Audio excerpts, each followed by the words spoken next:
Good morning, friends. Welcome to my ad hoc rantings program.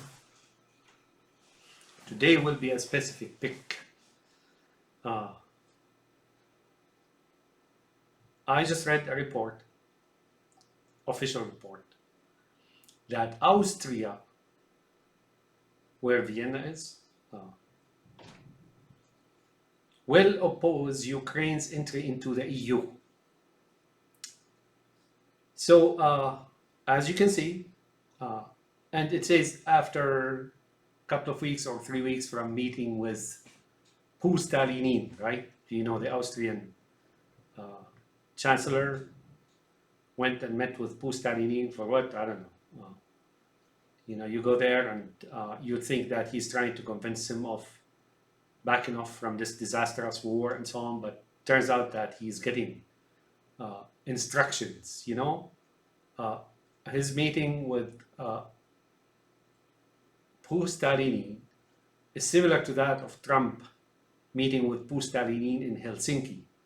Do you recall that one when Trump kicked out all his advisors and so on? And it was a pretty darn private meeting with Pustalinin. Not just that, when Lavrov and the ambassador came here and went to the White House and met with Trump, he also had like pretty very private meeting with them. What does that mean? Well, I am vindicated. The West is actually helping Pustalinin. There's no question about that. They're, of course, keeping the strategy and the intentions and the plan secret, but now they cannot hide or conceal the fact that they're supporting Pustalinin. I will name a few for you. Austria, well, just appear to be right now. France, Germany, who else? Well, Turkey, we know that. The Gulf Arab countries, the United States, NATO in general, and the EU are helping Pustalinin. Now, this has one negative aspect and one not so negative aspect, or positive aspect, or neutral aspect, if you will. The first negative aspect is that you Ukrainians learned that you were on a very secretive, you've been discussed before that, at least in secret meetings and so on, that things are going to happen and nobody is going to come to your aid. In fact, they were going to help against you. But the plot is far bigger than that. The plot is really to take over Europe, little by little, 1 week at a time, maybe 1 month at a time, maybe 1 year at a time. But the plan is, and the strategy is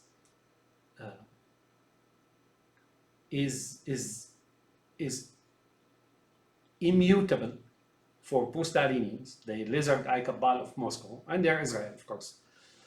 The plan for Europe is immutable. The strategy is immutable. The tactics could, become different here and there and so on. Bottom line is this, folks. You, as a European citizen, now know that there is a wave crawling toward you from the east.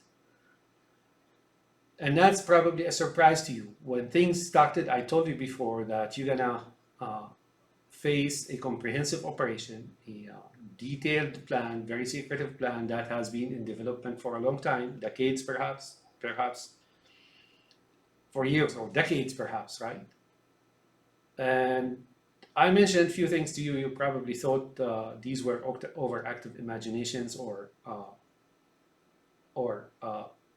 just conspiracy theory. Oh no, you now know that Russia's or Pustalinin's invasion of Europe or Ukraine is a prelude to bigger things, and it's a very comprehensive, encompassing offensive that is to encompass all Europe. So you probably still are not fully awake or focused on the notion that Europe is on the menu. Europe is the target for Pustalinin. But I don't know. I am certain now the collapse of Russia in Ukraine is, guess what? It's not going to happen. But if you're totally absent from the battlefield and from participating in the defense of Europe in Ukraine now and in the future, then of course, it's going to be a walk in the park. But you know what? Again, that's hypothetical. I don't think Europeans are going to, at least on citizenship level, or on citizens, average and ordinary citizen will stand by pretending that nothing is happening. However, today is first proof to you that EU and the EU as well as NATO and US and so on, I just narrated that to you. They're all against Ukraine and they're helping Pustalinine. That's that. So now the other point about this is very simple, is that you Ukrainians now realize that you're on your own. Sure, you're probably getting some help, but nothing substantial as to really like punish Pustalinine. You're successful in defense. You took out Pustalinine, and your country is free, but you're isolated. Let's put it this way. Now there's a glimmer of hope and good news on that. Out of all this chaos, there's some really good things. EU and NATO are not good things, folks. If Ukraine joins EU and joins NATO, then your finances, your defense, your resources, your direction as a country, your freedom is going to be controlled from the outside. If you recall, when Germany tried to protest something in the financial sector, or tried to influence the policy of the Central European Bank, and then the Italian, who was the head of the Central European Bank, who is no longer the head of the Central European Bank, stated, and I quote, that we do not work for the German government. So here's the German economy and finances being controlled by ECU, by ECB, right? Is that ECB? European Central Bank, yeah.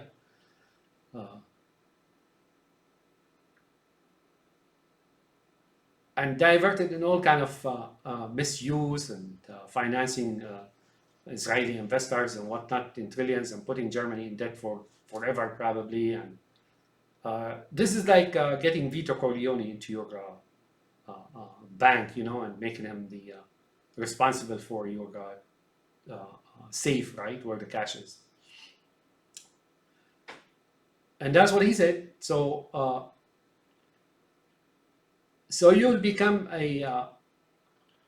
at the mercy of an entity that is working against you. So Ukraine, it's okay. Don't join EU. I would advise every EU member actually to break off and abandon this EU despot, this EU communism style government of Europe. And NATO as well. NATO is going to dictate your defense policy.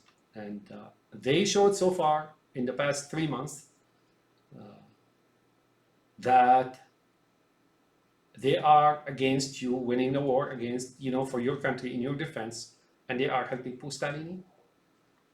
So there's good news, is that you will still be independent. The bad news is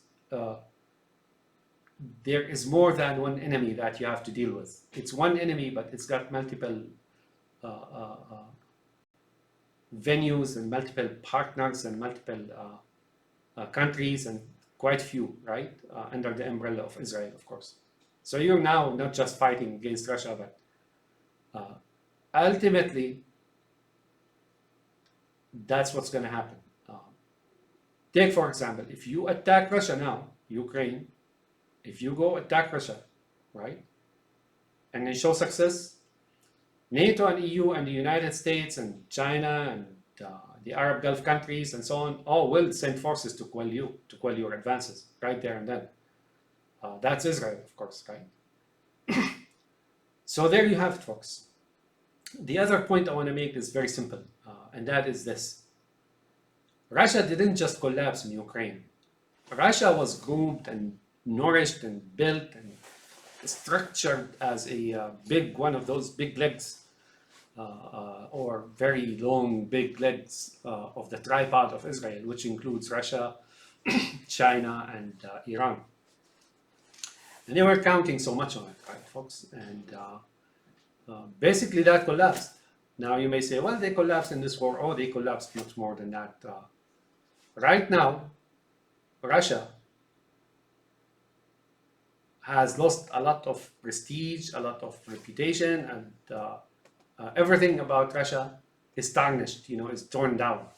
So they didn't just lose the war in Ukraine, they lost everything that they are. Now the United States military, on individual level, or leadership level, or generals, or whoever it is, or everywhere else, they look at Russia as nothing. It's no longer the scary bear or the bear that has potential to destroy and kill and maim and so on and so forth. Yeah, they do that on cities, but they're no longer the force that to be reckoned with that can take you over in 1 week. It's no longer the case, folks. So they suffered their population. They suffered a failure on the psychological level in the world. Even parallel countries now suffered the same fate. Now there is a problem for Zion or Israel, having built this and invested so much forces and money and psychology and so on in bringing, nourishing this beast, called the bear, or which I call the lizard-eye cabal of Moscow.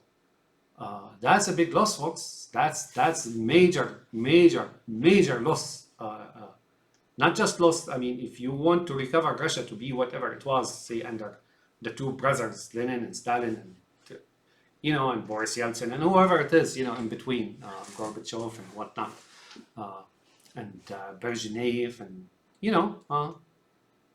and now of course their son Putin. These are all great brothers, by the way. If you want to bring that back to that level in the past century, it'll take another century, folks. Okay, you want some discount on this statement? I'll give you some discount. It'll take at least 50 years if Russia stays the same. The only thing that keeping Russia from collapsing is support from the international system of financing of that octopus, of financing, of intelligence,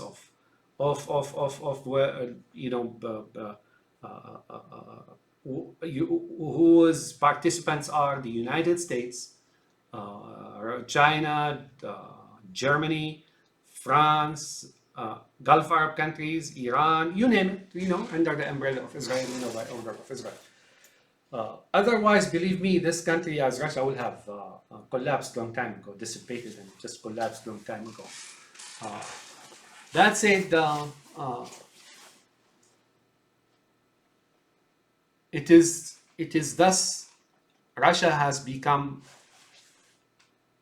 this toxic asset for Israel now, similar to what they term in the stock market as toxic assets, right? Toxic assets, they're the legitimate and illegal assets they stole and now is useless. Of course, they burdened the American public with trillions of debt. And now after they used it and abused it and so on and so forth and bought, bunch of weird stuff in it, they want to get rid of it. Somehow they get rid of it. Hey, guess what? Russia now for Israel is a toxic asset. And it's not over, folks. So if I was a leader in Sweden or any Scandinavian country or Holland, and after the objection or opposition from Austria to EU entry by Ukraine, I would now commence the exit from EU, as a matter of fact, because with what's happening in the past 3 months, and with the position of Austria, which tells you there's influence by Push-Stalinin on Austria, just like there was an influence by Push-Stalinin on Trump, right? Then that entity is questionable. It is no longer truly European independent entity. There comes Pustalini dictating to one of the leaders or to one of the countries, who is Austria, which is Austria, dictating to them that they will object to entry of UK of Ukraine into EU. So that entity is questionable now. It's no longer independent. I guarantee you, Germany will come and object entry.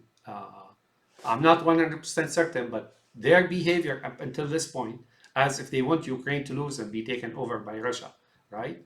I guarantee you, I can conclude from that, I can deduce from that, I can guess pretty accurately that they will eventually oppose the entry, Ukraine's entry into the European Union. So that entity, EU, is questionable. You may say, well, look, it's loosely connected. You know, we still dependent in independent countries and so on. But no, folks. No. Their central bank, European Central Bank, ECB, is burdening its members with trillions of dollars, trillions upon trillions in debt and so on. It's detrimental to the financial health of validity, the financial validity of each and every member of it, right? And where's that money going? You guessed it. Some of it goes, trillions goes to those investors, right? In New York, gangs of New York or Tehran or oligarchs of Russia or Tel Aviv or here and there. It's that octopus, right?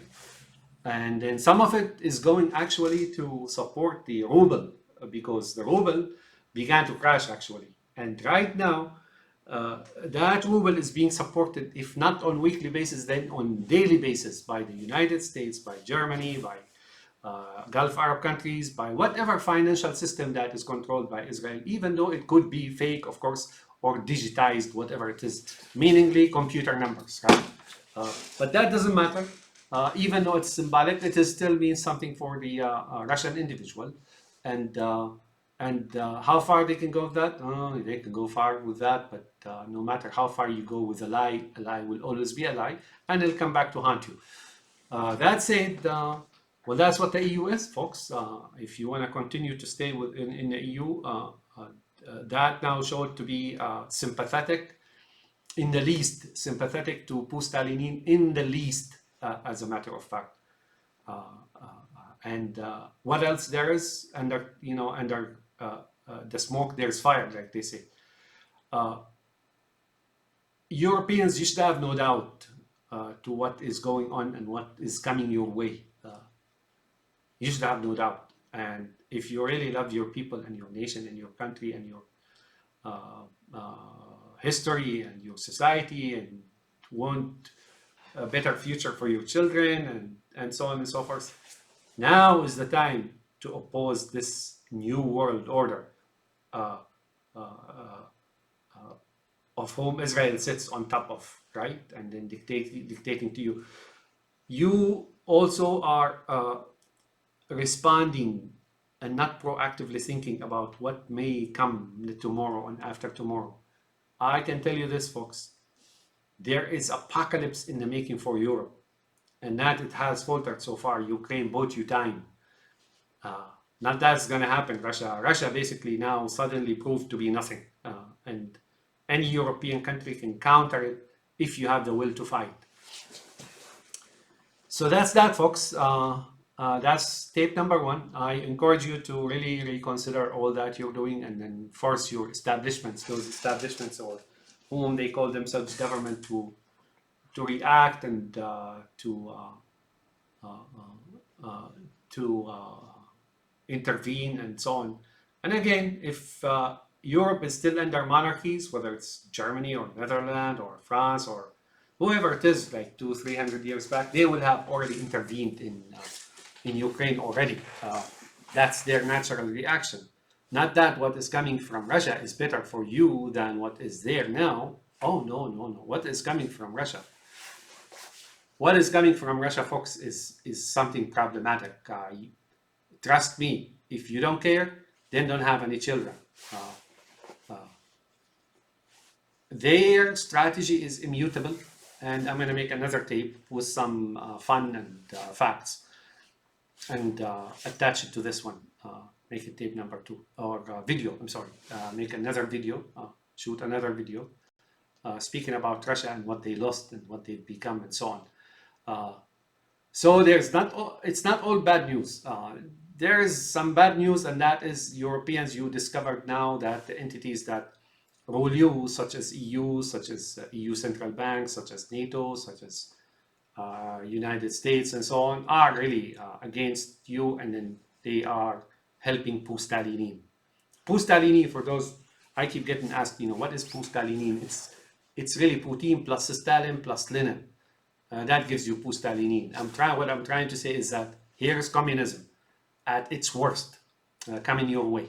That's what I'm calling Putin now. Is really he is the embodiment of communism, of that Karl Marx and Engels and Trotsky thing, and Lenin and Ilyich Lenin or whoever it is.